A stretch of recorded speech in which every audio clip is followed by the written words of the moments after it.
I know in Africa, because I know this particular thought is not limited to Nigeria alone. Once you have food on your table, once you have shelter over your head, once you have clothes to put on to cover your nakedness, you shouldn't have any reason to complain. Hey guys, welcome back to my channel. My name is Ijama Mado if you're stopping by for the first time, and please let it not be your last by clicking on the subscribe button and turning on your notification bell so that you can always get notified each time I upload a new video. And to my old and returning subscribers, thank you so much for always stopping by. Thank you so much for always coming back to support me. It has really been great.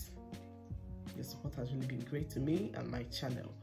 And today's video, I'm sorry, first of all, I have to apologize if this video provokes your thoughts or if it stirs up your emotions, but then that is actually the main aim of this video, to provoke thoughts, to stir up your emotions, so that if you're among these people that hold on to this ideology, you can always change.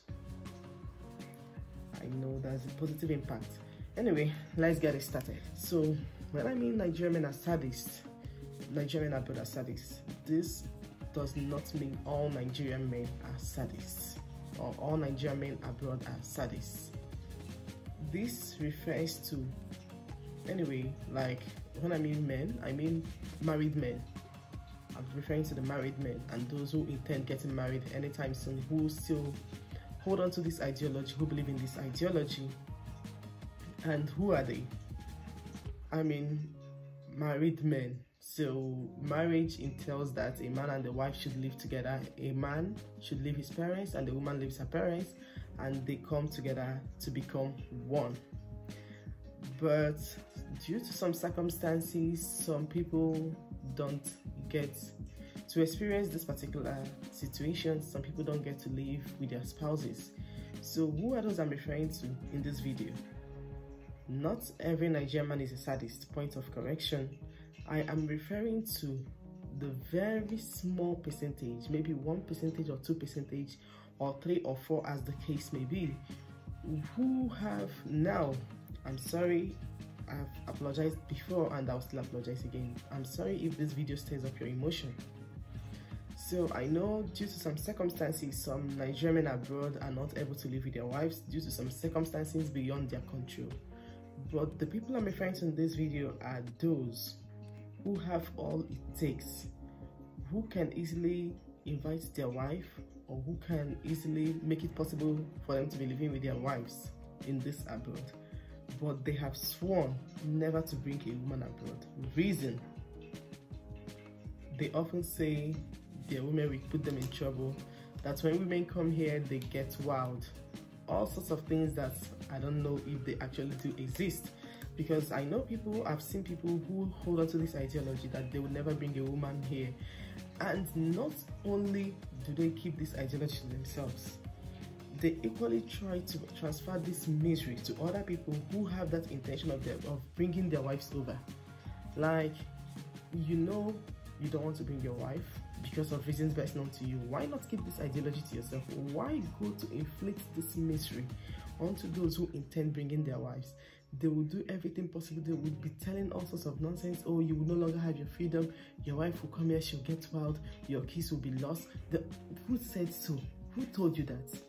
These people leave their wives in Nigeria. They come here, live their life 4 to 5 years. Like, these are people who only believe that the main aim of marriage is for the sake of procreation. Says who? God created Eve so that she will be a companion to Adam, to the best of my knowledge. And then procreation was a secondary aim. So if you are marrying just for the sake of procreation, because you want your posterity to remember you, you're lying. When was the last time you talk about your grandfather's father? When was the last time you talk about your grandmother's mother? So stop deceiving yourself. You're leaving your wife in Nigeria, or you leave your wife wherever. I know this is not just peculiar to Nigerian, because I've also seen all people from other African countries who have the same ideology. You leave your wife with the aim of going back home someday at your old age. so that she'll then start taking care of you, and or maybe so that your children will start taking care of you. Who even told you that those children will remember you? Who even told you will live up to old age? Old age is not guaranteed. I know we are all praying for that, but the truth remains that we are not sure, and we cannot be 100% guaranteed that we will live up to that age. Like, you don't even think about the emotional aspect of not being there for your kids. I know in Africa, because I know this particular thought is not limited to Nigeria alone, once you have food on your table, once you have shelter over your head, once you have clothes to put on to cover your nakedness, you shouldn't have any reason to complain. Nobody talks about emotions. Nobody talks about mental health. Like, we all believe that the rich don't cry. I mean, I also have this ideology back when I was in Nigeria, but then coming over here, I mean, I'm in Switzerland, where it's a country that is one of the first 10 among the first world classes. But here people commit suicide every day. They have their money, they have their food. You can never die of hunger in Switzerland. That one is certain. They have everything to make a life happy, at least the physical aspect. But they're still number 2 in the suicide rates amongst other countries in the world. So what does that tell you? Money is not everything. You have to be there for your children. Do you even think, oh, maybe these children, what do they even think about me? What can they say about you? You claim when you go home you spend 2 months. Even with that 2 months, the truth remains that you don't still give these children enough time, because you have many engagements that you have to meet up. You have the plans, you have to meet up with time.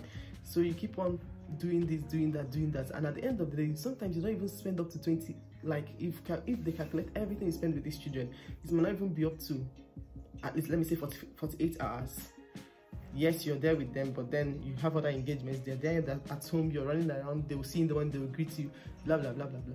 So let me tell you the truth. If you should pass on tomorrow, do you know these children will not even remember you? Especially when you've already provided a means to keep sustaining them financially. Let me say you have investments that will sustain them financially in case you're not there tomorrow. They won't even think about you. They won't remember you. Provided that money still keeps coming, they won't remember you. That is just the bitter truth. You need to know that. They will never remember you. They will only feel your absence if that money is no longer coming.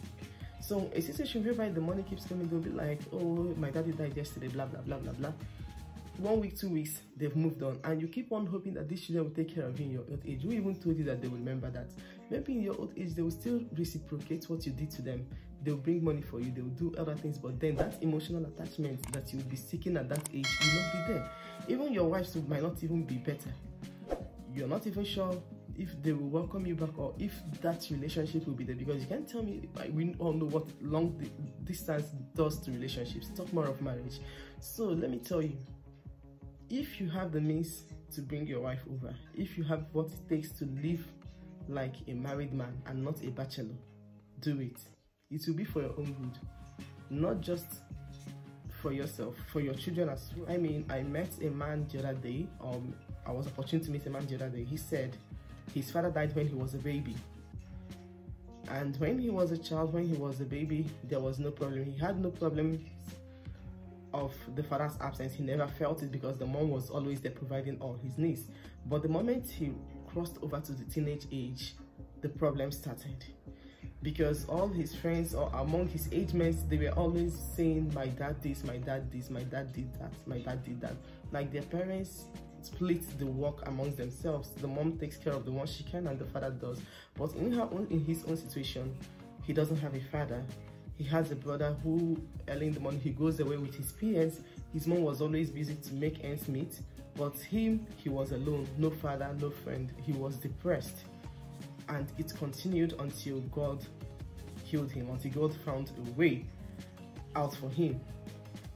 So you can imagine if this person living in Switzerland, who has all it takes, the financial aspect at least, to have a good life, still misses the presence of the father, how much more someone in Africa who doesn't even have the means, or who is not really 100% financial buoyant enough, or whatever. So what am I saying?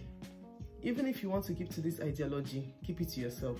don't transfer it to other people. I know the same misery loves company. You want to drag people into your misery, but please keep it to yourself alone. Don't force other people into it. Okay, my own situation, I know my dad. I'm blessed to have met my father. My father is still living, but then I never had a grandfather. Like for me, I never knew the importance of having a grandfather, because my grandparents were there. Like, to an extent, you know, they say you don't really know what you have until you lose it, and then they say you don't equally know what you're missing until you have it. But then luckily for me, I was opportune to meet my father-in-law before he passed on, and the few time I stayed with him, I could tell you that I actually realized what it meant not having a grandfather. His leadership qualities, the stories, the folktales, the stories he tells, of course, reality, not fiction, his experiences, like the times we spent together, actually made me realize what it meant not to have a grandfather. And then I started imagining what it would have been like having a grandfather. So the same thing applies to you to an extent. Let me tell you, you're only there for the financial figure of the family. The moment that, like, let me say, the moment you stop that, they might not even, the moment that one stops, that is when they feel your impact. So if you can spend time with your family, do it. Stop wishing to be married while living like a bachelor. And if you still want to insist on keeping this thought to yourself, don't inflict others with it. I know I've said it before, I'll still repeat it again. Stop deceiving yourself. You're building mansions, you're doing this, you're doing that, while living like a grasshopper or living like a hen, because I know hen usually sleep. At least the grasshopper is free because it can perch from one grass to the other. But the hen, once it's late at night, it comes back to its corner to sleep. So stop living like a hen and stop deceiving yourself. I don't know if I'm ranting, I don't know if I'm making sense, but I know I must have provoked one or two thoughts. And what do you think about this video? Let me know in the comment section. I will read the comments, I will reply, and I'll see you all in my next video. And I'm still begging you, if you're not subscribed to my channel, please subscribe to my channel. And I'll see you all in the next video, okay? Ciao.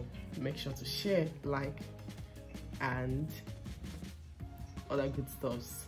Until then, bye.